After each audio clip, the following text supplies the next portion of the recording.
رحم اللہ من قرأ سورۃ الفاتحہ۔ بسم اللہ۔ اعوذ باللہ من الشیطان الرجیم۔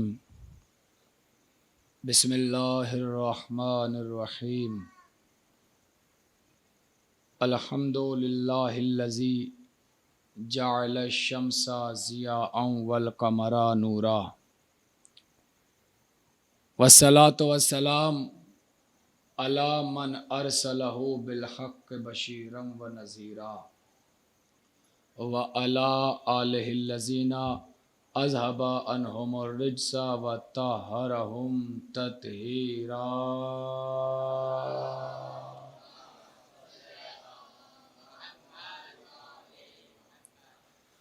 السلام علی عبد اللہ بن الحسین الطفل الرضیع المرمی الصریح المشط دمن المسعد دمہ فی السماء لعن اللہ غرملا بن کاہل الاسدی۔ اللہم عرفنی نفسک فإنک ان لم تعرفنی نفسک لم اعرف رسولک۔ اللہم عرفنی رسولک فإنک ان لم تعرفنی رسولک لم اعرف حجتک۔ اللہم عرفنی حجتک فإنک ان لم تعرفنی حجتک ضللت عن دینی۔ اللہم کن ولیک الحجۃ ابن الحسن العسکری صلواتک علیہ وعلی آبائہ فی ہذہ الساعۃ وفی کل ساعۃ ولیا وحافظا وقائدا وناصرا ودلیلا وعینا حتی تسکنہ ارضک طوعا وتمتعہ فیہا طویلا۔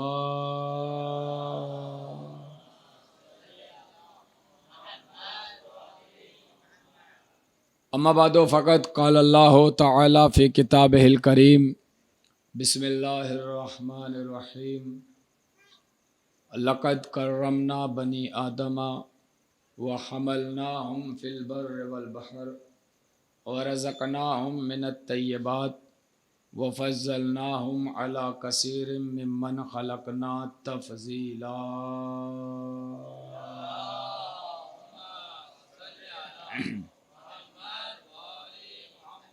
بارگاہ جناب علی اصغر میں بلند ترین صلوات ہدیہ فرمایا حضرات۔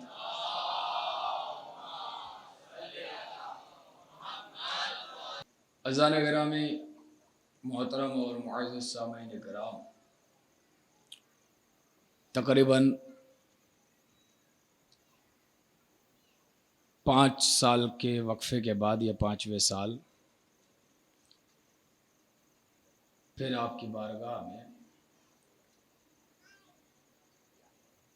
کچھ فضائل و مناقب اہل بیت علیہ الصلوۃ والسلام نظر کرنے کی سعادت کر رہا ہوں، اور یہ سعادت مجھے حاصل ہو رہی ہے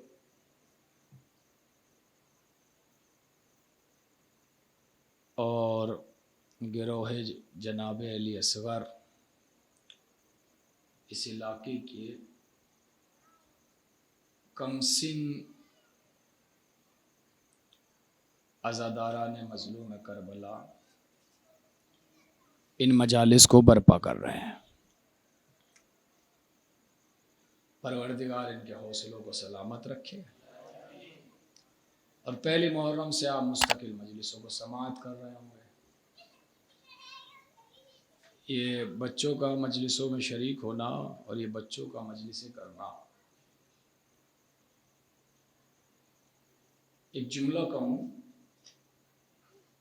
انہی بچوں کے لیے، اور جو میرے ہم عمر ہیں جو ابھی کامیابی کی طرف بڑھنا چاہ رہے ہیں، اور وہ چاہتے ہیں کہ ان کا فیوچر اور ان کا مستقبل اچھا ہو، تو ایک جملہ کہوں، اگر مستقبل میں کامیابی چاہتے ہو تو مستقبل دیکھنا سیکھو۔ اگر مستقبل میں کامیابی چاہتے ہیں تو مستقبل کو دیکھنا سیکھیں۔ جب مستقبل آدمی دیکھنا شروع کر دیتا ہے تو پھر آنے والے زمانے میں کیا ہونے والا ہے یہ حال میں پتہ چلنے لگتا ہے۔ ذرا سی توجہ فرمائیے گا۔ اور جب مستقبل کے حالات آپ کو حال میں اور پریزنٹ میں پتہ چلنے لگے تو پھر انسان آنے والے زمانے کے لیے مکمل تیاریاں کرنا شروع کر دیتا ہے اور وہ بالکل آمادہ رہتا ہے آنے والے زمانے کے لیے کہ آنے والے زمانے میں ہونا کیا ہے اور کرنا کیا ہے۔ یہ خمسہ، یہ مجلس، یہ عزاداری اور یہ اتنا انتظام بہت عمدہ انتظام ہے، اور کیونکہ خمسہ کرانے والوں اور مجلسیں کرانے والوں کے جو نام ہیں اس پورے گروہ کا نام ہی جناب علی اصغر ہے، گروہ ہے جناب علی اصغر۔ تو اس لیے آج کی مجلس مخصوص کر دیتا ہوں جناب علی اصغر علیہ السلام سے کروں، اور اسی جملے سے بات کا آغاز ہو رہا ہے، اور توجہ سے سنیے گا اس فقرے کو۔ اور وہ فقرہ یہ ہے کہ انسان اپنی عمر سے انسان نہیں بنتا، بلکہ انسان اپنے شعور سے انسان بنتا ہے۔ ذرا سی توجہ فرمائیے گا، اور مجھے پتا ہے کہ آپ داد و تحسین دیتے ہیں اور دیں گے بھی۔ کائے سے انسان بنتا ہے؟ اپنے شعور سے۔ اور اسی لیے آخری آدمی تک توجہ، بات یہاں سے شروع ہوگی۔ اسی لیے احکامات اسلامی، شریعت اسلامی، تکالیف اسلامی، چاہے وہ نماز ہو، چاہے وہ روزہ ہو، چاہے وہ حج ہو، چاہے وہ زکوٰۃ ہو، چاہے وہ جہاد ہو، چاہے امر و نہی ہو، یا تولا و تبرہ ہو، یہ ساری چیز عمر پہ واجب نہیں ہوا کرتی، بلکہ شعور پہ واجب ہوا کرتی ہے۔ آمادہ ہیں آپ؟ جملے کی نزاکت کو سنبھالیے گا، بڑے قیمتی جملے میں آپ کی نظر کرنے لگا ہوں۔ عمر پر شریعت واجب نہیں ہے، ایج پر نماز واجب نہیں ہے، عمر پر روزہ واجب نہیں ہے، عمر پر حج واجب نہیں ہے، عمر پر کچھ بھی واجب نہیں ہے۔ واجب ہے تو شعور پر ہے۔ یہ کس نے کہا آپ سے کہ 15 سال کی عمر میں نماز واجب ہوتی ہے؟ نہیں۔ جملے کی نزاکت کو سمجھیے گا۔ 2 یا 4 منٹ آج کی مجلس ایک شہزادے کے حوالے سے ہونی ہے، فضائل سناؤں گا آپ کو، مگر 5 منٹ آپ کی زمین دل کو تیار کر رہا ہوں۔ پورے مجمع کی توجہ۔ کس نے کہا آپ سے نماز 15 سال کی عمر میں واجب ہوتی ہے؟ کس نے کہا آپ سے کہ روزہ اور شریعت 15 سال کی عمر میں واجب ہوتی ہے؟ نہیں، غلط ہے۔ 15 سال کی بنائی ہوئی عمر ہماری ہے، یہ ہم نے بنایا ہے، یہ ہمارا مسئلہ ہے کہ 15 سال میں واجب ہوتی ہے، ورنہ حقیقت تو یہ ہے کہ اگر انسان سن بلوغ تک 14 سال کی عمر میں پہنچ جائے، ذرا سا جاگیے گا، اور اگر انسان سن بلوغ تک 13 سال کی عمر میں پہنچ جائے، نماز واجب نہیں ہے؟ واجب ہو جائے گی۔ کیوں؟ اس لیے کہ نماز عمر پہ واجب نہیں ہے، شعور پہ واجب ہے۔ ذرا سی توجہ فرمائیے گا، ایک جملہ صرف نظر کرنا ہے۔ نماز، روزہ، حج، زکوٰۃ، خمس، جہاد عمر پہ واجب نہیں ہے، شریعت عمر پہ واجب نہیں ہے، احکامات عمر پہ واجب نہیں ہے، احکامات شعور پہ واجب ہے۔ اگر شریعت عمر پہ واجب ہوتی تو کائنات کی ہر لڑکی کو یہ اعتراض کرنے کا حق ہے کہ لڑکوں کے کون سے سرخاب کے پر لگے ہوئے ہیں کہ ان پہ 15 سال میں واجب ہے، ہم پہ 9 سال میں واجب ہے۔ دیکھیں مسکرانے سے کام نہیں چلے گا، ابھی آپ بولیں گے، ذرا سا سنیے گا 5 منٹ، نبضیں میرے ہاتھوں میں آپ کی ہیں، مسکرا دیا آپ پورا ہے نا؟ ایمانداری سے بتائیں، کیا عورتوں کو یہ اعتراض کرنے کا حق نہیں ہوگا؟ کیا لڑکیوں کو یہ اعتراض کرنے کا حق نہیں ہوگا؟ اگر کوئی لڑکی آ کے اعتراض کر دے، جائے کسی عالم کے پاس یا اللہ سے کہہ دے پروردگار لڑکوں کو 6 سال کی کیوں چھوٹ دے دی، ہم نے کون سا گناہ کر دیا کہ ہم پہ 6 سال پہلے تو نے پہاڑ رکھ دیا، 6 سال پہلے نماز واجب کر دی، 6 سال پہلے روزہ واجب کر دیا؟ پھر آواز قدرت آئے گی یا آواز علماء آئے گی کہ ہم یہی تو بتا رہے ہیں کہ شریعت عمر پر نہیں شعور پہ واجب ہے۔ ذرا سی توجہ، خدا را آخری آدمی تک توجہ. گروہ جناب علی اصغر کے حوالے سے یہ جملہ نظر کروں گا، اسی جملے سے آپ کی سماعتوں کا اندازہ ہوگا. آخری آدمی تک توجہ. شریعت نماز روزہ احکام عمر پہ واجب نہیں ہے. اگر شعور 9 برس کی عمر میں آ جائے تو شریعت واجب ہو جائے. اگر شعور 15 سال کی عمر میں آ جائے تو شریعت واجب ہو جائے. اگر شعور 12 سال کی عمر میں آ جائے تو شریعت واجب ہو جائے. اگر شعور 10 سال کی عمر میں آ جائے شریعت واجب ہو جائے. ایک اور دلیل دوں، آپ یہ بتائیے اگر شریعت نماز روزہ 15 سال میں واجب ہے، اگر کسی کی عمر 50 سال ہے اور وہ پاگل ہے، کیسے بیٹھے ہیں آپ؟ آپ حضرات ذرا سا آگے تشریف لائے، بڑی مہربانی ہوگی آپ حضرات کی. تھوڑا سا بڑی سپیڈ کے ساتھ تشریف لائیے گا. فضائل سناؤں گا میں آپ کو آج، پہلی تقریر، اور بڑے عمدہ فضائل سناؤں گا انشاءاللہ. پورے مجمع کی توجہ. بات غلط کہی میں نے؟ 50 سال کی عمر ہو، کتنی پاگل ہو آدمی، دیوانہ ہو، نماز واجب ہے. کیوں؟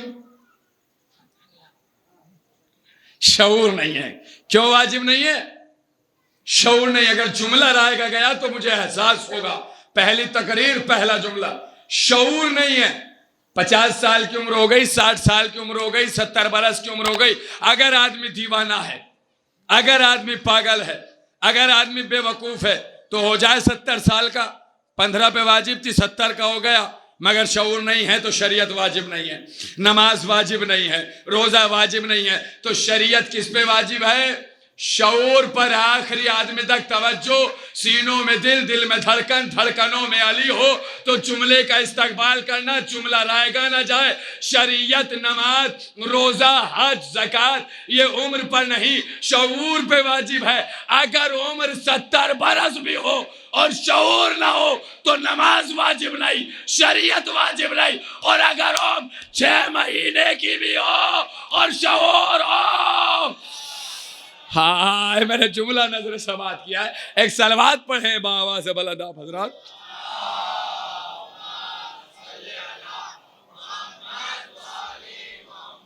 پورے مجمع کی توجہ چاہتا ہوں. پہلا جملہ کیا، آپ جڑے، ابھی پھر جڑیں گے آپ. اگر عمر 70 برس بھی ہو اور شعور نہ ہو شریعت واجب نہیں ہے. لیکن اگر عمر 6 مہینے کی بھی ہو اور اگر شعور ہو تو شریعت واجب ہے. میں نے بڑی احتیاط سے جملہ کہا ہے سرکار، ورنہ حقیقت تو یہ ہے کہ اگر بچہ شکم مادر میں بھی ہو اور شعور ہو تو شریعت واجب ہے. آپ دلیل کا انتظار کر رہے ہیں، اگر دلیل پہنچ جائے تو پھر بتائیے گا. اگر بچہ شکم مادر میں بھی ہو اور شعور ہو تو شریعت، آواز آ رہی ہے نا؟ ہاں، اگر بچہ شکم مادر میں بھی ہو اور شعور ہو تو شریعت واجب ہے. دلیل دوں، آمد پیغمبر اسلام پر فاطمہ بنت اسد کھڑی ہو جاتی تھی. کیسے بیٹھے ہیں آپ؟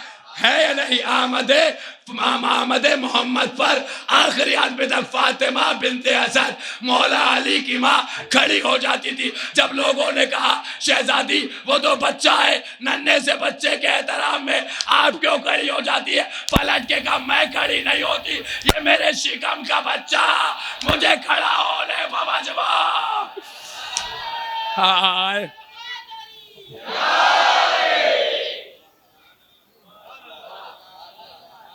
بات پوچھ رہی ہے. یہ جو میرے شکم میں بچہ ہے، یہ جو میرے شکم میں بچہ ہے، یہ مجھے کھڑے ہونے پہ مجبور کر دیتا ہے.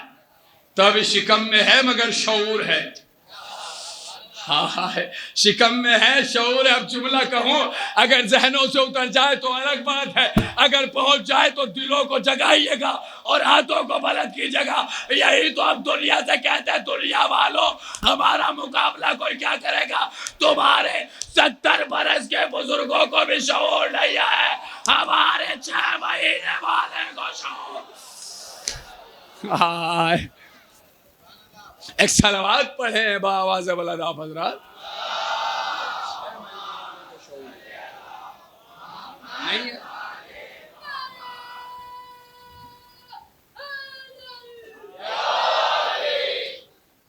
اگر شعور کم عمری میں بھی آ جائے، 15 سال کا انتظار نہیں ہے، شعور ہے، اگر شعور اتنی سی عمر میں بھی آ جائے، دکھاؤں میں شعور آپ کو، شعور کسے کہتے ہیں؟ اور ایک جملہ اور کہتا ہے، چلو ابتدائی مجلس میں ہی، اب اگر آپ کو کوئی پھرتا ہوا دکھائی دے، بے نمازی دکھائی دے، تو آپ اس پہ کمنٹ نہ کیجیے گا، آپ کو کوئی حق نہیں ہے، بھائی یہ سوچ کے اپنی نظریں پھیر لیجیے گا کہ بے شعور ہے۔ شعور ہوتا تو نماز پڑھتا، شعور ہوتا۔ اب پھر ایک جملہ کہو، اگر آپ کو کوئی مجلس کے وقت آوارہ گردی کرتا نظر آئے تو اسے کچھ نہ کہیے گا، بھائی یہ سوچ کے سر جھکا لیجیے گا، اگر شعور ہوتا تو فرش عذاب پہ آتا۔ اس لیے کہ یہاں شعور آتا ہے، یہاں شعور آتا ہے، ہمارا تعلق بے شعوری سے ہے ہی نہیں۔ آئیے شعور کی منزلیں دکھاؤ، نتیجہ جناب علی اصغر ہی ہوں گے، 6 مہینے کا شعور۔ آئیے میں آپ کو دیکھتا ہوں کتنے دیر بعد پہنچتی ہے۔ شعور کسے کہتے ہیں؟ کیا شعور؟ 5 بچے ہیں، کتنے؟ جن کا قرآن مجید نے تذکرہ کیا ہے۔ کتنے بچے ہیں؟ قرآن مجید نے ان کا ذکر فرمایا ہے۔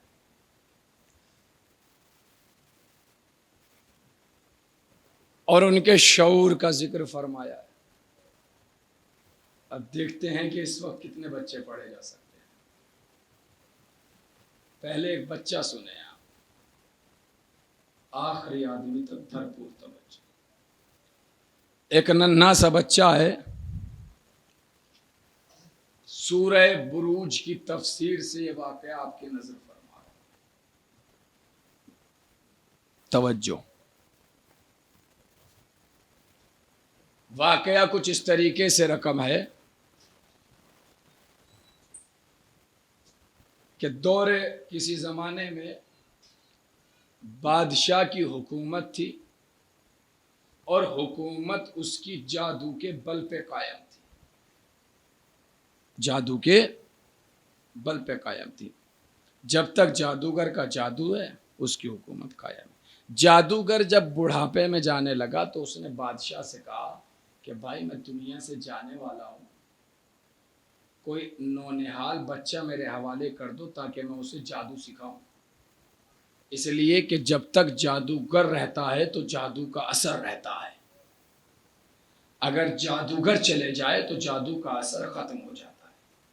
تو کہیں ایسا نہ ہو کہ میں مر جاؤں تو تیری حکومت ختم ہو جائے، تو کوئی ایسا بچہ دو جسے میں جادو سکھاؤں تاکہ آگے بھی تیری حکومت باقی رہے۔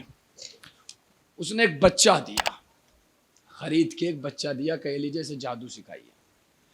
اب وہ بچے کو جادو سکھانے لگا۔ بچوں سنو، تمہارے لیے ہے آج کی تقریر، پہلی تقریر ہے ان کے حوالے۔ میٹر کچھ اس طریقے سے تھا، سنانے کے ساتھ دکھا رہا ہوں تاکہ نتیجوں پہ آپ مچل جائے۔ ادھر تھا جادوگر کا کلاس روم جہاں جادوگر اسے جادو سکھاتا تھا، ادھر تھا اس کا اپنا گھر، بیچ میں تھی ایک عبادت گاہ جہاں ایک عالم اسرائیلیات، توریت، زبور، انجیل کا بہترین عالم تقریریں کیا کرتا تھا۔ جب وہ ادھر سے جادوگر کے یہاں جاتا تھا تو تب بھی ادھر سے ہی گزرنا تھا، ٹھیک ہے؟ جب وہ ادھر سے ادھر آتا تھا تب بھی وہیں سے گزرنا تھا۔ تو جب وہ جاتا آتا تھا تو ایک دن اس نے دیکھا کہ وہی عالم تقریر کر رہے ہیں، تو یہ رک گیا، تقریر سننے لگا۔ تقریر اتنی اچھی لگی کہ سنتا رہ گیا، اور پھر اس کی زندگی کا یہی دستور بن گیا، جب گھر سے جادوگر کے یہاں جاتا تھا راستے میں رکتا تھا، تقریر سنتا تھا۔ جب جادوگر کسی گھر جاتا تھا راستے میں رکتا تھا، تقریر سنتا تھا۔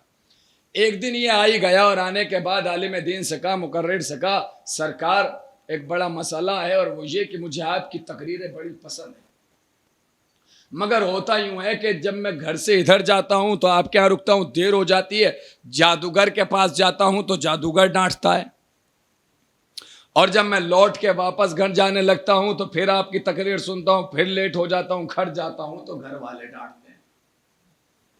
تو عالم دین نے اس کے چہرے کو دیکھا، دیکھنے کے بعد کہا ایسا کرنا، جب گھر جانا تو کہنا کہ جادوگر نے دیر کر دی، جب جادوگر کے پاس جانا تو کہنا گھر والوں نے دیر کر دی۔ یہ کوئی مشورہ نہیں ہے، کبھی آپ سمجھے کہ کوئی مشورہ ہے، کہ دونوں طرف کور ہوتے رہے، ادھر جانا تو کہنا ادھر دیر ہو گئی، ادھر جانا تو کہنا ادھر دیر ہوگا، ٹھیک ہے۔ اب وہ روز تقریر سننے لگا، مچل جائیں گے آپ، مچل جائیں گے۔ اتنی روحانیت اور اتنا شعور اللہ نے اسے عطا کیا کہ یہ عالم تنہائی میں رہ کے اللہ کی عبادتیں کرنے لگا، اللہ کی عبادتیں کرنے لگا۔ اللہ نے اسے اتنا نوازا کہ اسے شافی بنا دیا، یہ بڑے سے بڑے مریض کو شفا دینے لگا، اور اس منزل پہ یہ پہنچا کہ شہر میں ایک درندہ آ گیا جو لوگوں کو چیر پھاڑ کر کے ختم کر رہا تھا، چیر دیتا تھا، پھاڑ دیتا تھا۔ سما خراشی نہیں کر رہا ہوں، بس 1 سے 1.5 منٹ۔ ایک دن وہی جانور اس کے سامنے آ گیا، بھائی اسی جملے سے مجلس کا آغاز ہے، جانور اس کے سامنے آ گیا۔ جیسے ہی سامنے آیا، ان قریب تھا کہ جانور اس پہ حملہ کرتا، اس نے زمین سے پتھر اٹھایا، پتھر سے کہا تجھے اس خدا کا واسطہ جس کی میں عبادت کرتا ہوں، سوچئے گا نہیں، تجھے اس خدا کا واسطہ جس کی میں عبادت کرتا ہوں، میں تجھے اس کے ماروں، تیری طاقت کا اثر یہ ہونا چاہیے کہ یہ مر جائے، تیری طاقت کا اثر یہ ہونا چاہیے کہ یہ مر جائے۔ بھئی یہ کہہ کے پتھر مارا، پتھر جانور کے لگا، جانور وہیں گرا، گر کے مر گیا۔ لوگوں نے جیسے ہی اسے دیکھا اس کے دیوانے ہو گئے، پورے شہر میں اس کا شور مچ گیا کہ کیا آدمی ہے، اس درندے کو مارتے اور یہ کہہ کے مارا، یہ کہہ کے مارا۔ اب شہر میں کوئی بھی بیمار پڑ جاتا تھا فوراً اس کے دروازے پر، اور یہ ایسا تھا کہ ہر مریض کو شفا دینے لگا۔ ایک دن اسی بادشاہ کا مصاحب، اس کی نشست میں بیٹھنے والا، اس کا مشیر بیمار پڑ گیا، اتنا بیمار پڑا کہ آنکھوں کی بینائی چلی گئی، بستر مرگ پہ آ گیا۔ لوگ اس کے پاس ہیں، اور آنے کے بعد کا شہر میں ایک بچہ ہے جو ابھی نوجوانی میں قدم رکھ رہا ہے، کتنا بھی بڑا مرض ہو یہ شفا دے دیتا ہے، کا ڈھونڈ کے لاؤ، بلا کے لاؤ، توجہ آخری آدمی تک، بلا کے لاؤ۔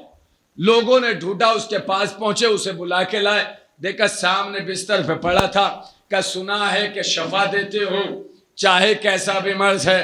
پلٹ کے جواب دیا، میں شفا نہیں دیتا، میرا خدا شفا دیتا ہے۔ بولنا خدا کے لیے، میں شفا نہیں دیتا، میرا خدا شفا دیتا۔ کہا خدا شفا دیتا ہے؟ کہا ہاں۔ کہا مجھے بھی شفا دے دو؟ کہا ایسے نہیں، پہلے میرے خدا کی خدائی کا اقرار کر۔ ہاں آمادہ رہیے گا آباد، پہلے میرے خدا کی خدائی کا اقرار کر، پہلے کلمہ وحدانیت پڑھ، پہلے میرے اللہ کو مان۔ اس نے کہا میں آپ کے اللہ کو مانتا ہوں۔ جیسے اس نے اللہ کے ماننے کا اعلان کیا، فوراً انہوں نے چہرے پر دست شفقت پھیرا، آنکھوں کی بینائی آ گئی، چہرے میں قوت آ گئی، بدن میں طاقت آ گئی، چہرے پر رونق آ گئی۔ فوراً اٹھ کے دربار میں پہنچے۔ بادشاہ نے دیکھا جو بستر مرگ پر پہنچ گیا تھا، جس کی آنکھوں کی بینائی زائل ہو گئی تھی، وہ صحیح و سالم کھڑا ہے، جلدی سے بتاؤ کیسے شفا ملی؟ پلٹ کے کہا وہی بچہ جو تو نے جادوگر کو دیا تھا، آج وہ اپنی منزل کمال پر ہے، اسی نے مجھے شفا دی ہے۔ کا فوراً بلا کے لاؤ. توجہ آخری آدمی تک. کا فوراً بلا کے لاؤ. بلا کے لایا گیا, دربار میں آیا, بادشاہ کے سامنے کھڑا ہوا. بادشاہ نے پوچھا کس کی وجہ سے شفا دے دی؟ جادو کی وجہ سے. جادوگر نے جادو سکھا دیا, تم نے جادو سے صحیح کیا ہے. پلٹ کے کہا نہیں, بلکہ اپنے اللہ کی مدد سے. کس کی مدد سے؟ کہا اللہ کی مدد سے. کیا مطلب؟ کوئی اللہ بھی ہے؟ کہاں ہے؟ وہی اللہ جس نے مجھے پیدا کیا, وہی اللہ جس نے تجھے پیدا کیا. جیسے یہ جملے کہے, اس پہ ظلم کیے گئے. توجہ عزیزو, 2 منٹ میں نتیجہ آ جائے. اس پہ ظلم کیا, اتنا ظلم کیا کہ ظلم کرتے کرتے اس سے اس کے استاد کا نام اگلوایا. اس نے نام بتا دیا, عالم کو گرفتار کیا گیا, آرے سے چروا دیا گیا. اب اس پہ ظلم کیا گیا, سپاہیوں کے حوالے اسے کیا گیا کہ لے جاؤ پہاڑ سے پھینک دو, ہڈیاں چور چور ہو جائیں گی, مر جائے گا. اسے لے کے چلے, پہاڑ پر پہنچے. جیسے ہی پہاڑ پر پہنچے, پھینکنا چاہتے تھے کہ پہاڑ میں زلزلہ آیا.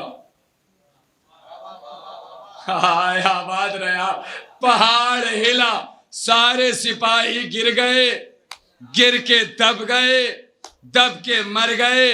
یہ بچ گیا. بچ کے یہ واپس دربار میں آ گیا. بادشاہ نے کہا بچ گئے, کس نے بچایا؟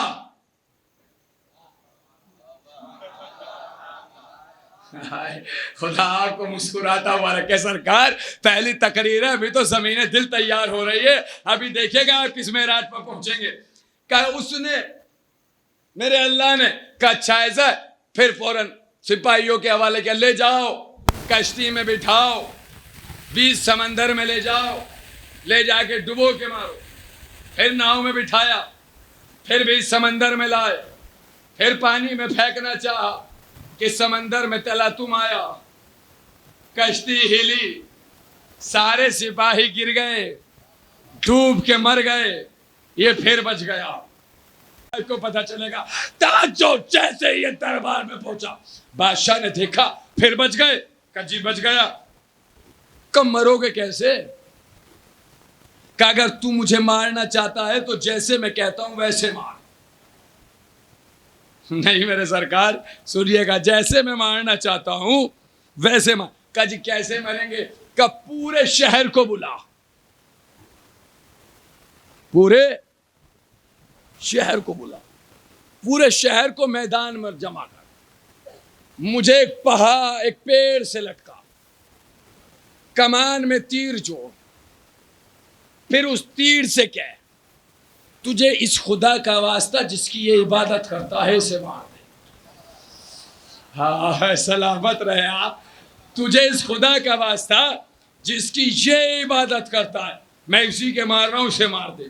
کہتا ہے ٹھیک ہے. سارے مشیر, سارے وزیر, آپ کو آخری آدمی تک توجہ, خدا را جاگیے گا, فصلوں کو بلند کیجیے گا. اگر واقعاً دھڑکنیں آمادہ ہیں اور فضائل سننے آئے ہیں تو اب اس جملے سے آپ کی سماعتوں کا اندازہ ہوگا کہ پہلی محرم سے آج 25 تک آپ نے کتنی مجلسیں سنی. آج 26 محرم ہے, کتنی تقریریں آپ نے سنی. جیسے ہی سارے شہر کو جمع کیا گیا, اس نے اسے پیڑ پہ لٹکایا, کمان سے تیر کو جوڑا, تیر سے کہا تجھے اس کے خدا کا واسطہ جس کی یہ عبادت کرتا ہے میں تجھے اس کے مارتا ہوں, تو اسے مار دے. کمان سے تیر چلا, تیر پیشانی میں لگا, لڑکا فوراً مر گیا. یہ خوش ہو گیا, میں نے لڑکے کو مار دیا, میں نے لڑکے کو مار دیا. مگر اب جو سارے شہر نے دیکھا کہ اس نے کہہ کے کیا مارا ہے, فوراً سب کے سب سجدے میں گر گئے. ہائے ہائے ہائے, نہیں جملہ سلامت رہے. میں مطمئن ہوں آپ کی داد سے. مگر اگلا جملہ, ایک ہاتھ بلند ہوا, اب دونوں بلند ہو گئے. جیسے ہی تیر چلا پیشانی پر لگا, سب کے سب نے سر جھکا دیا. کچھ ہو نہ ہو, یہ لڑکا آگ پہ آئے, یہ لڑکا آگ پہ آئے, یہ لڑکا آگ پہ. بادشاہ خوش ہوا, میں نے مار دیا, میں نے مار دیا, میں نے مار دیا. مشیروں نے کہا ارے عقل کھو گئی کیا, تو نے ایک کو مارا ہے, وہ سارا شہر ایک کر گیا. ہائے ہائے ہائے.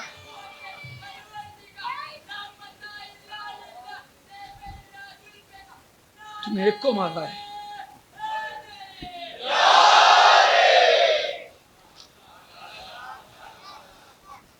تو نے ایک کو مارا ہے. وہ دیکھ سارا شہر تیرا مخالف بنا دیا. سب کے سب اس کی طرفدار ہو گئے. سب کے سب اس کے ہو گئے.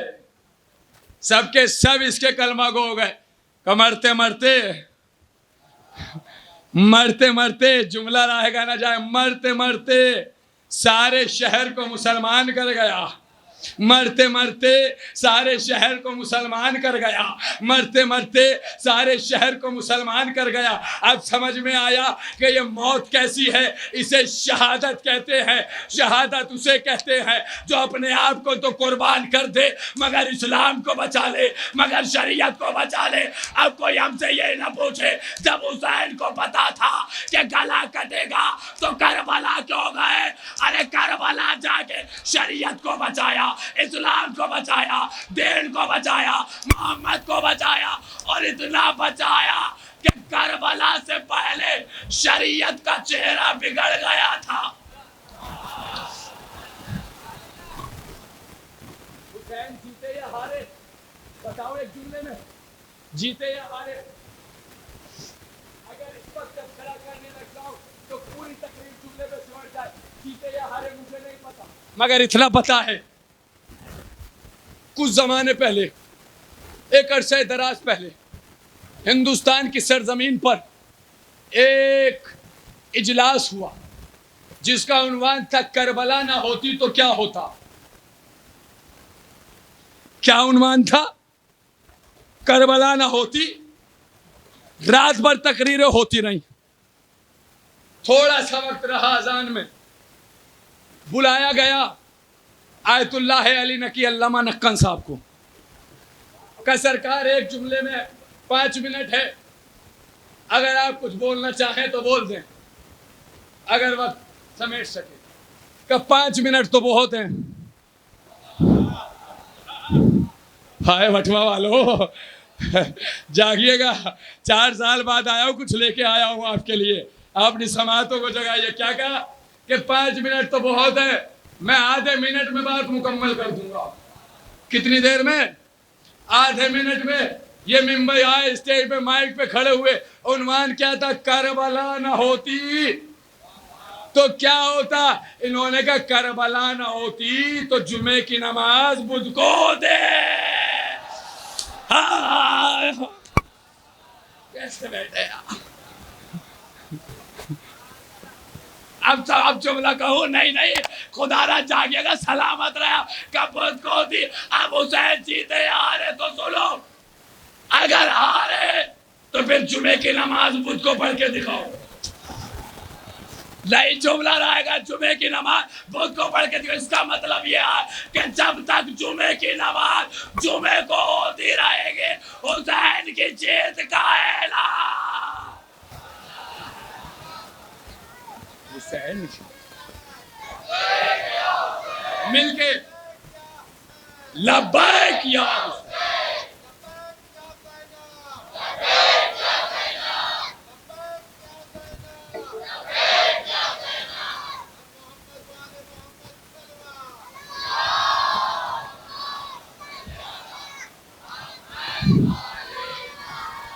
کربلا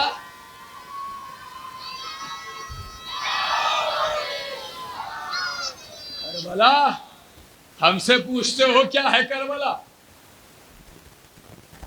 کیوں آئے؟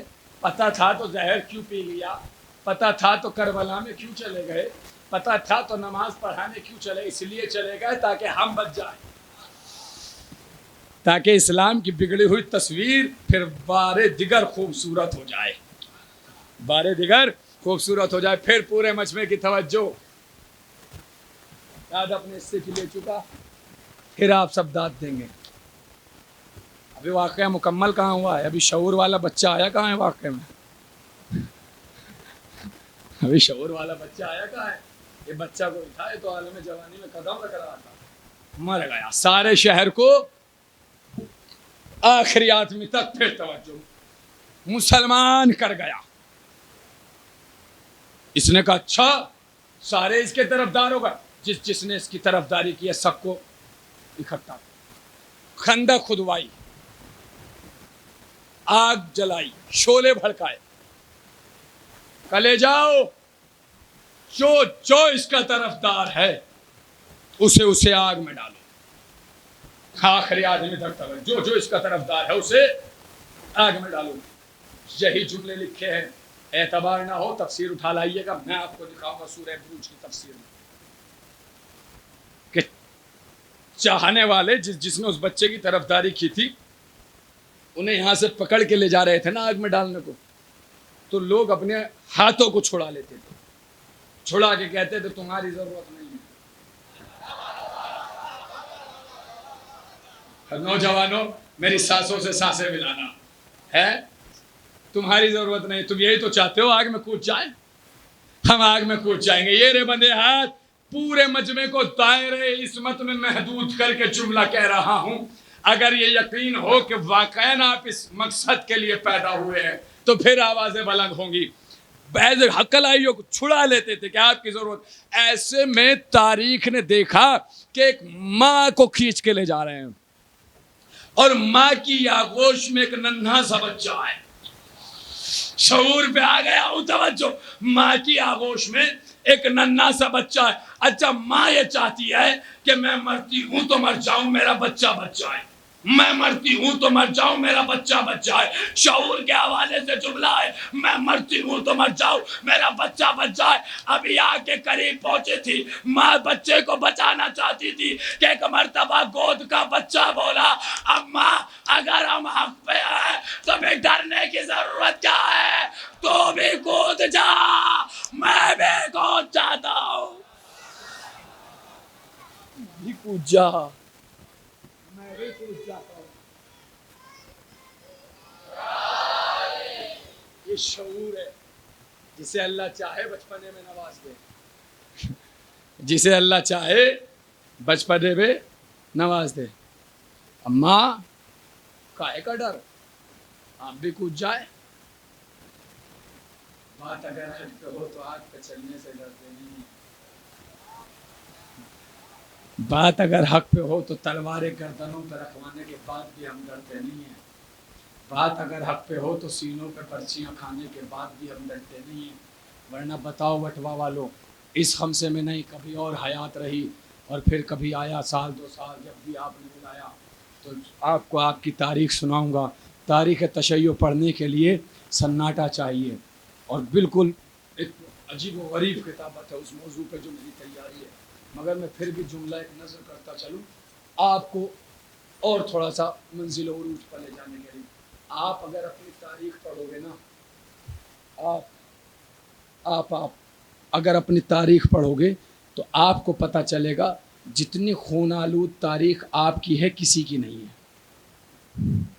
سب سے زیادہ اس دنیا میں اگر کسی مذہب پہ وار ہوئے ہیں تو وہ آپ پہ ہوئے ہیں. گردنوں کو آپ کی کاٹا گیا، سروں کو آپ کے نیزوں پہ بلند کیا گیا، گھوڑوں سے جنازے آپ کے پامال کرائے گئے، دیواروں میں آپ کو چنوایا گیا، مشتاق جمال کی آگ میں آپ کو پھینکا گیا.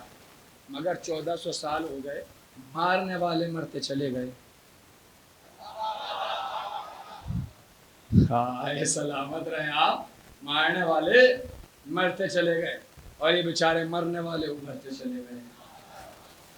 1400 سال ہو گئے، اپنی تاریخ 1400 سال آج تک کی تاریخ اٹھا لیجئے آپ، اب سے 4-5 دن پہلے تک کی تاریخ کہ کتنے ظلم آپ پہ ہو رہے ہیں. کربلا کی سرزمین سے لے کے آپ ہندوستان تک آ جائیں، پاکستان تک چلے جائیں، افغانستان چلے جائیں، سرزمین نجف و عراق و ایران چلے جائیں، سب سے زیادہ آپ کو مارا گیا ہے.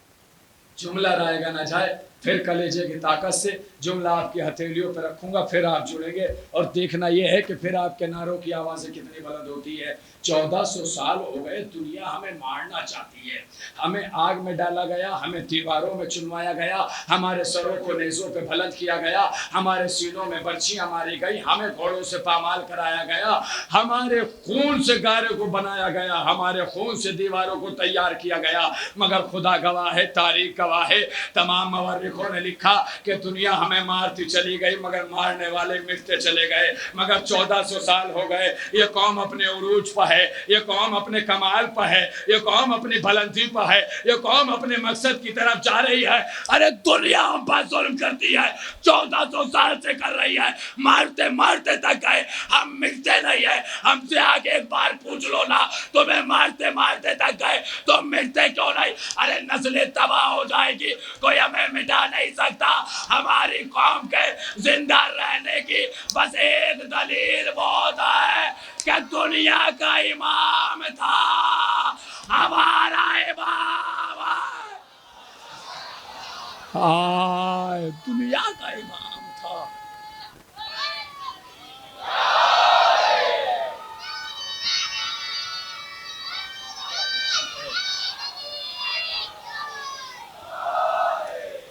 دنیا کا امام تھا. ہمیں کوئی کیسے مٹائے گا؟ ایک دلیل اور سن لیں آپ, ہمیں کوئی کیسے مٹائے گا؟ کیوں؟ نام سنا ہے آپ نے جناب عبد المطلب کا؟ کون ہے؟ رسول کے دادا محمد ابن عبداللہ ابن عبد المطلب. یہ کعبے کے متولی تھے. اچھا, یہ بات ایسی ہوتی ہے, ایسا لگتا ہے ہر آدمی جان نشیب ہوتا ہے, پانی چلا جاتا ہے, مگر یہ جملہ ہے اور فقط طرز خطابت ہے, اور وہی آپ کی نظر کر رہا ہوں. جناب عبد المطلب کعبے کے متولی تھے. کیا تھے؟ متولی. اب رہا نے سورہ فیل کی آپ پوری ہسٹری پڑھ لیجیے گا, تفصیل.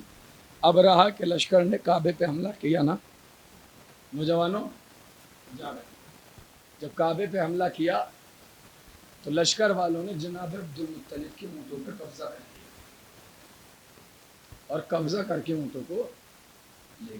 جب لے گئے تو جناب عبد المطلب کو پتہ چلا کہ میرے اونٹ گرفتار ہو گئے, تو فوراً دربار میں آئے, اور آنے کے بعد کا شیر بندے حال, اگر فرش اعضا سے محبت ہے, بہت اچھا سن رہے ہیں, خوب داد دی, پھر مچل جائیں گے آپ.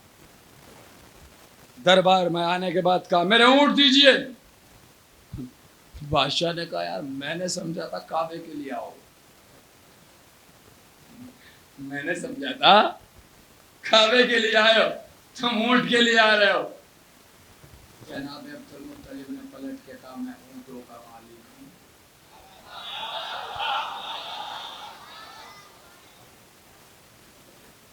میں اونٹوں کو بچاؤں گا, جو کعبے کا مالک ہے, جو کعبے کا مالک ہے وہ کعبے کو بچائے گا. جناب عبد المطلب نے اعلان کر دیا, اور سفید سفید کاغذ پر چاندی کے قلم سے لکھ دیا کہ مالک کی ذمہ داری ہوتی ہے ملکیت کو بچانے کی. آخری آدمی تک توجہ, خون جگر ہتھیلی پر رکھ رہا ہوں, پھر توجہ. مالک کی ذمہ داری ہوتی ہے ملکیت کو بچانے کی. جناب عبد المطلب نے کہا میں اونٹوں کا مالک ہوں, میں اونٹوں کو بچاؤں گا. جو کعبے کا مالک ہے وہ کعبے کو بچائے گا, وہ کعبے کو بچائے گا. تو مالک اپنی ملکیت کو بچاتا ہے, مالک اپنی ملکیت کو بچاتا ہے. کوئی ہمیں مارے بھی تو کیسے, ہم ملکیت ہے مالکہ فاطمہ.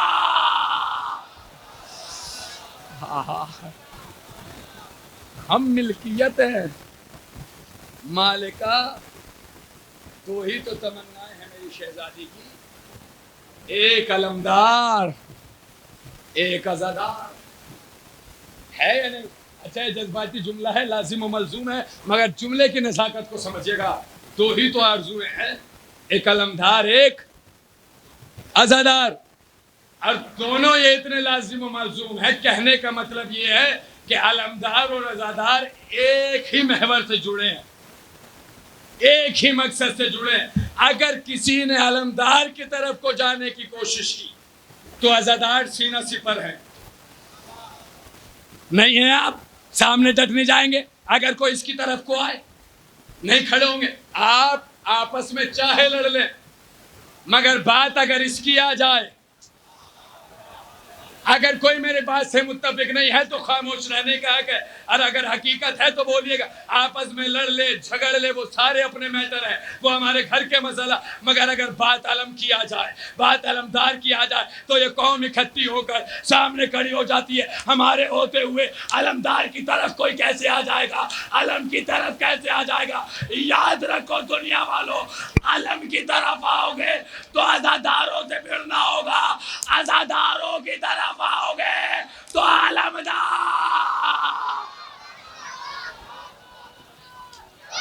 بس یا عباس،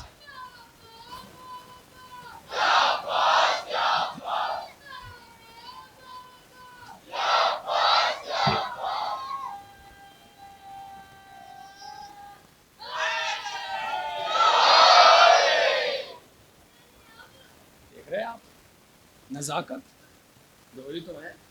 شعور کسے کہتے ہیں؟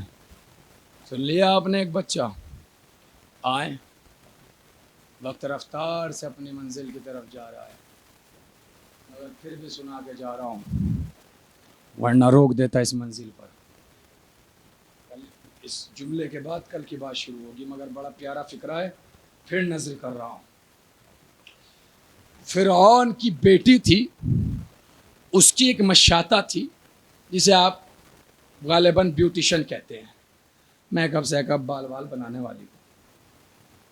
ایک دن وہ بال بنا رہی تھی فرعون کی بیٹی کے، بنت فرعون کی، کہ ہاتھ سے کنگا چھوٹ گیا، تو اس نے بسم اللہ کہا کے کنگا اٹھایا. کیا کہہ کے اٹھایا؟ آپ نے تکبر سے کام لیا، آپ جانتے ہیں. علماء سے پوچھ لیجئے گا، نمازوں میں سورہ آہستہ پڑھنے کا حکم ہے ظہرین میں، مگر بسم اللہ کو بھی زور سے پڑھنے کا حکم ہے. جانتے ہو کیوں؟ کہ اس لیے کہ مومنین کی پہچان میں کی پہچان ہے کہ بسم اللہ کو زور سے کہا جائے، اور ہم تو کہتے بھی اس لیے ہیں کہ ہمیں پتہ ہے بسم اللہ میں علی چھپا ہے. ہم تو کہتے بھی اس لیے کہ ہمیں پتہ ہے، اور ہمارا مزاج یہی ہے کہ بات اگر علی پہ آ جائے تو پھر آوازیں بلند ہوتی ہے. بات علی پہ آئے آوازیں بلند ہوتی ہیں. جہاں لفظ علی کا سینے کی طاقت لگا دیتا ہے آدمی، اور ابھی لگائیں گے آپ، پھر جیسا ابھی تک لگا رہے، پھر پورے مجمع کی توجہ. بسم اللہ کہہ کے اس نے کنگا اٹھایا. جیسے ہی کنگا اٹھایا فوراً فرعون کی بیٹی نے کہا، تم نے میرے بابا کے نام سے کنگا اٹھایا ہے؟ اس نے کہا نہیں. کہا پھر کس کے نام سے؟ کہا جو تیرے باپ کا بھی اللہ ہے، جو تیرے باپ کا بھی خالق ہے. کہا اچھا. فوراً دوڑتی ہوئی چھوڑ دی اپنے میک اپ سیک اپ سب چھوڑ کے، بابا وہ جو میری مشاطہ ہے نا، وہ آپ کے علاوہ کسی اور کو اللہ مانتی ہے. فرعون کہہ رہا تھا نا میں تمہارا سب سے بڑا اللہ ہوں، انا ربکم الاعلی، میں تمہارا سب سے بڑا پالنے والا ہوں، کہہ رہا تھا نا. فرعون نے اپنے آپ کو خدا کہا نا. بابا وہ جو میری مشاطہ ہے وہ آپ کے علاوہ کسی اور کو اللہ مانتی ہے، خدا رہ جاگے گا. اچھا بلا کے لاؤ. بلا کے لایا گیا. سامنے کھڑے، 4 بیٹے ہیں اس کے، 3 بیٹے برابر میں کھڑے ہیں، چوتھا بیٹا آگوش میں ہے. چوتھا بیٹا آگوش میں ہے. فرعون فوراً کہا کہ میں اللہ ہوں ورنہ تیرے بیٹے کو قتل کر دوں. کہ کر دے. کہ تو کسے اللہ مانتی ہے؟ کہ جو تیرا بھی خالق ہے میرا بھی خالق ہے. بیٹے کو قتل کر دیا. اگر آپ آمادہ ہوں اور واقعاً پہلی تقریر میں فضائل سننا چاہتے ہوں تو پھر ایک گوشہ سناؤں میں آپ کو. تاریخ نے 4 خداؤں کا ذکر کیا ہے نہیں. کبھی آپ کہیں کہ میں کہہ رہا ہوں ہے نہیں، مگر کہلوایا ہے. ایک فرعون، ایک نمرود، ایک شداد، اور ایک میرے مولا کو کہا گیا کہ یہ اللہ ہے نہیں. ہاں کبھی آپ کہتے ہیں میں کہہ رہا ہوں ہے، مگر کہا نا لوگوں نے. خدا نہ جاگیے گا. پورے مجمع کی توجہ. فرعون نے کہا اللہ، نمرود خدا، شداد خدا، اور دنیا نے علی کو بھی کہا ہے کہ یہ بھی اللہ ہے، مگر تینوں خدا میں اور علی میں ایک فرق ہے. نہیں میرے سرکار، جملہ سنیے گا، تینوں خدا میں اور علی میں ایک فرق ہے. تینوں یہ کہتے رہے اگر خدا نہیں کہا تو قتل کر دوں گا. علی نے کہا خبردار.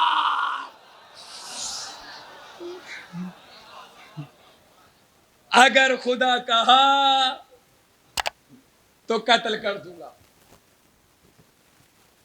جلدی کہ میں اللہ ہوں ورنہ قتل کر دوں گا، کر دے، مگر وہ اللہ ہے نہ. اگر جلاد کو حکم دے، جلاد نے ایک بیٹے کا سر کاٹا، ختم. دوسرے کو قتل کر دوں گا، کہ میں اللہ ہوں، سوال ہی پیدا نہیں ہوتا. سر کاٹا، ختم. تینوں بیٹوں کو ماں کے سامنے مار دیا. نئے عزیزو، اگر شب عاشور کے منظر آپ کے ذہن میں ہیں اور شب عاشور صحابہ کی فضیلت اور صحابہ کے جملے آپ کے ذہن میں ہیں تو آپ جملے کا لطف لے لیں گے، ورنہ پھر تفسیر میں جانا پڑے گا. پورے مجمع کی توجہ. فقرے یہ لکھے ہیں کہ جب تینوں بچوں کو قتل کر دیا تو ماں کی ممتا نے کرمٹ بدلی. خدا را جملہ رائے گا نہ جائے، ماں کی ممتا نے کرمٹ بدلی کہ میں مرتی ہوں تو مر جاؤں، میرا بچہ بچ جائے، میرا بچہ بچ جائے. نوجوانوں، تمہارے زمانے کی خطابت ہو رہی، جاگ کے سنیے گا. میں مرتی ہوں تو مر جاؤں، میرا بچہ بچ جائے. ابھی ان قریب تھا کہ ماں اس کی خدائی کا اعلان کر لیتی کہ ایک مرتبہ گود کا بچہ بولا، اماں قتل ہو جانے دو، سامنے جنت کے دروازے کھلے ہیں. ہائے، قتل ہو جانے دو،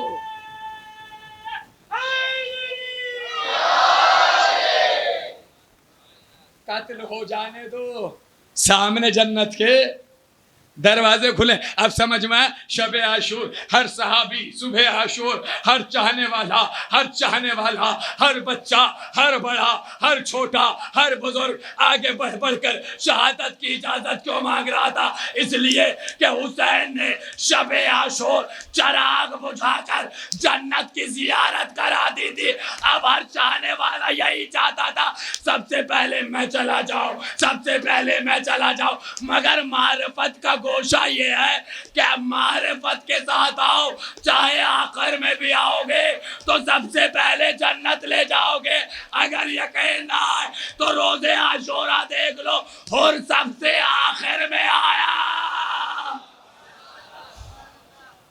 ایک صلوات پڑھیں بآواز بلند، ان سب سے آخر میں، سب سے پہلے چراغ بجھا کر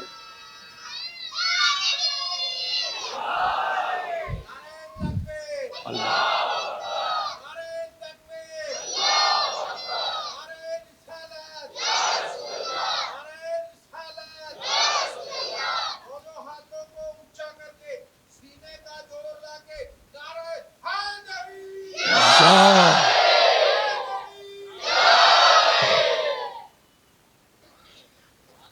ہر نہیں، بزرگ صحابی، بزرگ مذاق کر رہے ہیں شب عاشور، مذاق. اور یہ میں آپ سے نہیں کہہ رہا ہوں، خدا نخواستہ وہ مذاق کر رہے ہیں. جب کسی نے کہا سرکار آپ اپنی بزرگی کا لحاظ رکھیں، جناب سعید 70-80 سال کی عمر اور مذاق کر رہے ہیں، تو پلٹ کہتا میرے پورے قبیلے سے پوچھ لو، میں نے زندگی میں مذاق نہیں کیا. کبھی میں نے اپنی پوری زندگی. پھر شب عاشور کیوں کرو؟ کہ اس سے اچھا موقع اور کیا ہوگا کہ حسین پہ مرنے کی دن آ گئے، حسین پہ مرنے کا دن آ گیا. یہ شعور ہے. اگر شعور کمری میں بھی مل جائے تو پھر منزل عروج پر ہوتی ہے. دلیل مانگنا ہو مانگ لینا، اور دے چکا ہوں تو دلیل. اگر لفظ شعور پہنچ گیا ہو تو جملہ ذہن میں ہے جو ابھی قبل از چند دقیقے کہا تھا کہ اگر شعور شکم مادر میں بھی آ جائے، شریعت واجب ہو جاتی ہے. تو مجھے یہ کہنے کا حق ہے کہ تاریخ کربلا کے پہلے شہید کا نام جناب محسن ہے. تاریخ کربلا کے شکم میں بچے، جو دنیا سے بچے شکم ہی میں اگر مر جائیں انہیں شہید کہا جاتا ہے. کائنات کا واحد بچہ ہے جسے شہید کہا گیا ہے. اور شہید کا مطلب یہ ہے کہ زندگی. جناب محسن شکم مادر میں شہید ہو گئے، اس کا مطلب یہ ہے کہ شعور تھا، شعور تھا. یہ شہادتیں بس ختم ہو گئی بات. مولا سلامت رکھے آپ کو. آخر آپ نے کبھی ان پہلوؤں پر غور کیا ہے کہ شکم میں بھی شہید، 6 مہینے کا بچہ بھی شہید ہے، تو 13 سال کے بچے بھی شہید، 8-9 سال کے بچے بھی اس خانوادے کے شہید، داماد بھی شہید. یہ ساری شہادتیں اس لیے ہیں تاکہ ہمیں اپنے مرنے والوں پہ صبر آ سکے. کوئی غم ایسا نہیں ہے جو ہم پہ ٹوٹے اور ہم کربلا کا رخ کر کے یہ کہہ سکے حسین یہ مصیبت ہم پہ ٹوٹی یا آپ پر نہیں ٹوٹی. کوئی غم ایسا نہیں. اگر کوئی غم ایسا ہو تو میرے علم میں اضافہ کرا ہے. ایک غم تھا داماد کا غم، بس وہی جناب قاسم شہادت امام حسین نے اپنی بیٹی کا عقد جناب قاسم سے کیا. قاسم ٹکڑوں میں داماد ہوا ہے. ایک عقد کرنے کی یہ وجہ تھی. اور آپ کو سلامت رکھیں. آپ نے پہلی تقریر میں بہت عمدہ سنا. وقت پہ آئیے گا، جیسے آج 10 بجے، جیسے 5 نومبر پہ آ گیا، کل بھی آ جاؤں گا. جہاں بات ٹھہری ہے کل وہیں سے شروع ہوئی.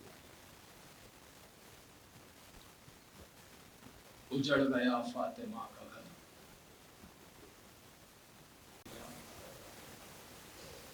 ویران ہو گیا نبی کا گھر. یہ وہ ایام چل رہے ہیں جس میں علی کی بیٹیاں سربریدہ بازاروں میں درباروں میں آوازیں بلند کرنا. شہزادی کو آپ کی آنکھ کے آنسو بہت پسند ہے، اور ہمارا کوئی امام ایسا نہیں جس نے یہ نہ کہا ہو جب ہماری مصیبت پہ رونا تو چیخ مارے.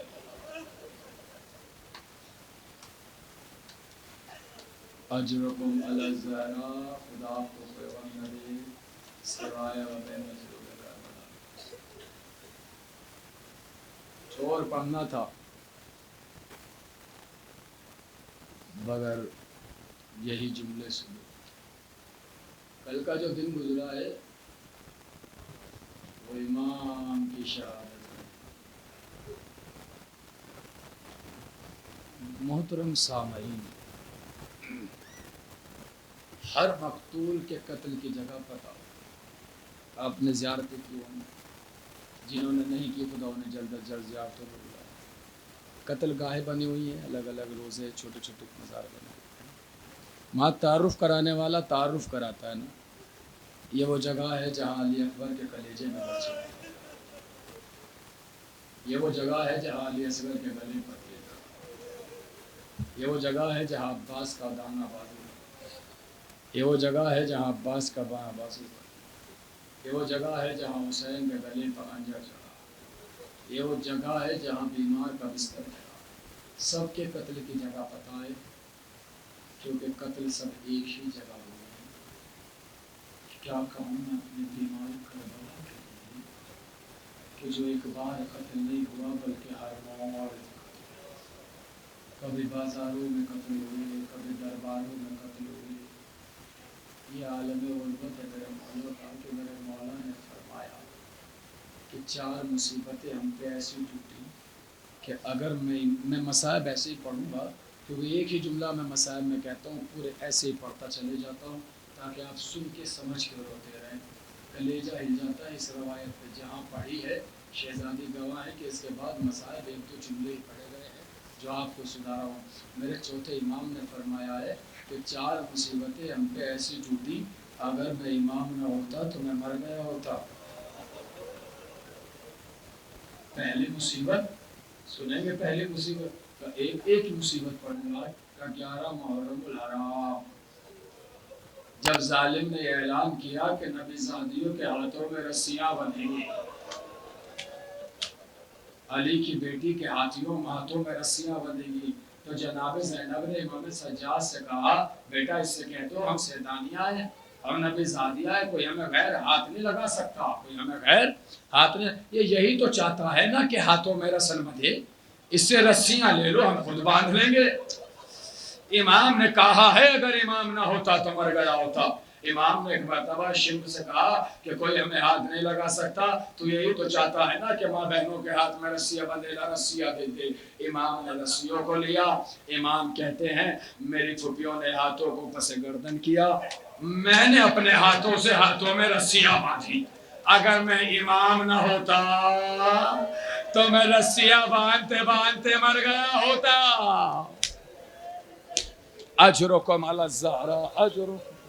خدا آپ کی آوازوں پہ رحمت نازل فرمائے، خدا آپ کی آنکھوں پہ رحمت نازل فرمائے۔ بہت دیر پڑھنے لگا ہوں مصائب، بہت شکایتیں رہی مجھ سے ایک زمانے تک، کم سنی میں نے مصائب کے ذرا سا وقت بڑھا دیا ہے۔ ایک جملہ اور سنو، امام نے کہا اگر امام نہ ہوتا تو میں مر گیا ہوتا۔ آؤ کل سننا مگر ایک اور جملہ سنتے چلو۔ دوسری منزل کون سی ہے؟ کہ دوسری منزل وہ ہے جب 4 سال کی ننھی سی سکینہ،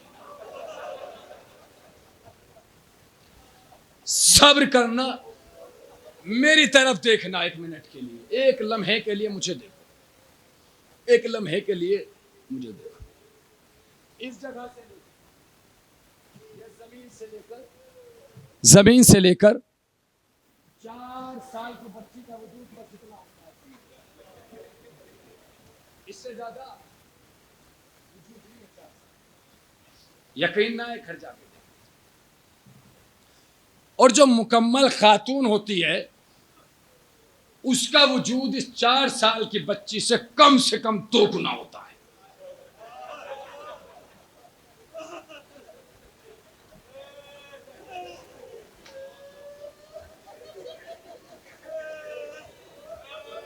نہیں غور کیا، کم سے کم 2 گنا۔ ارے اب سوچو، 1 رسن 12 گلے، 11 مکمل بیویاں، 1 4 سال کی بچے۔ اگر کوئی بیوی اپنے سر کو بلند کرتی تو 4 سال کی بچی تڑپ کے کہتے پھوپھی اماں میرا گلا۔ جزاک اللہ، جزاک اللہ۔ یہی وجہ تھی عزیزو، جب دربار میں قافلہ پہنچا اور یزید نے 4 برس کی بچی کو کھڑا ہوا دیکھا تو پوچھا یہ کون ہے؟ کہ یہ حسین کی یتیمہ ہے۔ یہ کون ہے؟ کہ یہ حسین کی یتیمہ ہے۔ تو یزید ایک مرتبہ بچی سے مخاطب ہوا، مخاطب ہو کے کہتا ہے بچی ہم تم سے بات کرنا چاہتے ہیں۔ بچی نے اپنے بیمار امام کو دیکھا، بیمار بھائی کو دیکھا۔ یزید نے پھر کہا بچی ہم تم سے بات کرنا چاہتے ہیں۔ بچی نے پھر غریب امام کو دیکھا۔ یزید نے پھر کہا بچی ہم تم سے بات کرنا چاہتے ہیں۔ بچی نے پھر سید سجاد کو دیکھا۔ ایک مرتبہ یزید نے اب امام سجاد سے کہا ارے میں بچی سے بات کرنا چاہتا ہوں، یہ بات کیوں نہیں کرتی؟ امام نے کہا بات بعد میں کرنا، پہلے گلے کے رسن کو۔ اللہ اکبر۔ اجرکم علی الزہرا اجرکم علی الزہرا۔ میرا کوئی امام ایسا نہیں جس نے یہ نہ کہا ہو جب ہماری مصیبت پہ رونا تو چیخ مار کے رونا۔ شہزادی کو آپ کی آنکھ کے آنسو بہت پسند ہے۔ سنو گے ایک فکر اور کہ دوسری مصیبت، کہ وہ مصیبت جب میری ننھی سی بچی، میری ننھی سی بہن سکینہ، 4 سال کی بچی، ہاتھوں میں رسیاں ہیں اور میرے پاس کھڑے ہو کے کہہ رہی بھیا پیاس کی کتنی منزلیں ہوتی ہیں۔ ہائے حسین، ہائے حسین، ہائے سکینہ، ہائے سید سجاد۔ سینے پہ ہاتھ مارنا اس فکرے کے بعد آپ کو اندازہ ہوگا کہ مصائب کسے کہتے ہیں۔ مصائب کو سننے سنانے کے لیے کوئی ہوتے ہیں، مرنے مرانے کے لیے ہوتے ہیں۔ مصائب پڑھو اور سنو اور مر جائے۔ اللہ جانے ہمیں کتنا حوصلہ دیا کہ سننے کے بعد ہم زندہ ہیں، اس لیے کہ اس ذکر کو اس ذکر کی ہمیں ضرورت ہے۔ 4 سال کی بچی ہاتھوں کو جوڑ کے کہہ رہی ہے بھیا پیاس کی کتنی منزلیں ہوتی ہیں، اور بڑا بھائی کہہ رہا ہے بہن جب پیاس بڑھتی ہے ہونٹوں پہ پپڑیاں جمنے لگتی ہیں۔ جب پیاس بھیا اور کا جب پیاس اور بڑھتی ہے زبان خشک ہونے لگتی ہے، زبان میں چھالے پڑنے لگتے ہیں۔ بھیا اور کا گلے میں خشک ہونے لگتا ہے، گلے میں خار پڑنے لگتے ہیں۔ بھیا اور کا ہڈیوں سے چپکنے کی آواز آنے لگتی ہے۔ بھیا اور کہ جب پیاس منزل عروج پر پہنچتی ہے تو یہ کھال ہڈیوں سے چپک جاتی ہے، لباس کھال سے چپک جاتا ہے، اگر لباس ہٹاؤ تو گوشت ہڈیوں سے جدا ہو جاتا ہے۔ اجرکم علی الزہراء، خدا آپ کی آوازوں میں رحمت نازل فرمائے، خدا آپ کو کوئی غم نہ دے سوائے غم مظلوم کربلا کے، خدا آپ کو کوئی غم نہ دے، خدا آپ کی آنکھوں پہ رحمت نازل فرمائے۔ سنو گے قیامت کب ہوئی؟ قیامت جب ہوئی جب ننھی سی بچی نے زندان میں دم توڑ دیا تو ایک مرتبہ بیمار امام سے غسالہ نے کہا مولا آپ اجازت دے کہ ہم بچی کو غسل و کفن دے دے، میری طرف دیکھنا۔ امام نے کہا نہیں، ہم اپنی بہن کے تمام احکامات خود انجام دیں گے۔ اچھا مولا تو بس اتنی اجازت دے دے کہ ہم بچی کا لباس تن سے جدا کر دیں، لباس اتار سکے۔ لباس تخت پہ بچی کا بدن جنازہ تخت پہ رکھا ہوا تھا، غسالہ آگے بڑھی لباس اتارنا چاہتی تھی، جیسے ہی لباس کو ہٹایا جنازے نے حرکت کے چیخ مار کے پیچھے ہٹ گئے۔ ارے کیا بچے بے